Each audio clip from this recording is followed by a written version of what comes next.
as it turns out, someone is challenging my eligibility to run for office with the Board of Elections.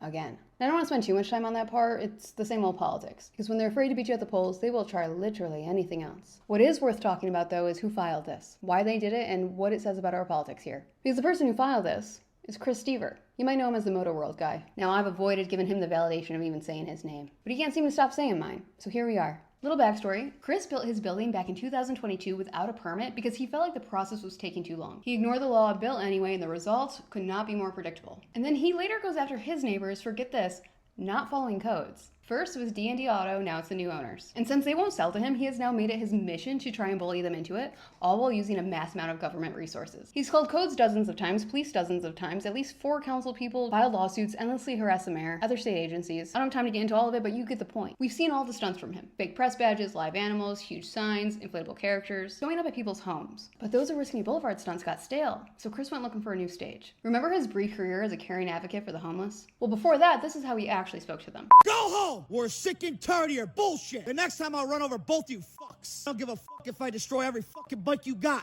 So now he's trying to clean up his act so he can do the dirty work for people with the political power that he's never had. And ironically, Chris used to talk politics with me. We crossed paths once at a comedy show this past summer. We talked, it was fine. But then he started asking me out. First to another comedy show, then something about going to Vegas. I declined, politely, more than once. But all I know is after that, something changed. Suddenly he was doing videos with my political rivals, pushing their campaigns, putting up billboards. This huge one endorsing 3 candidates is his latest. And by the way, none of this is supposed to be allowed in elections. Any money or effort you spend to promote candidates needs to be disclosed to the Board of Elections. Chris Stever hasn't done that. Neither have the candidates. But I wouldn't hold my breath on any consequences. Because remember my last race? When the district attorney wouldn't charge Chris's buddy, Russ Pelly, for actual election fraud to obtain ballot access. Or our friend from Deerfield, Dan Fusco, who did the same. And while I filmed this all from my apartment, I find it ironic that the person who actually has a voting address worth challenging is Chris Stever. He's using a commercial building to vote from instead of his residence. And since he seems so concerned about that sort of thing, I made sure that this was filed for him to be reviewed as well.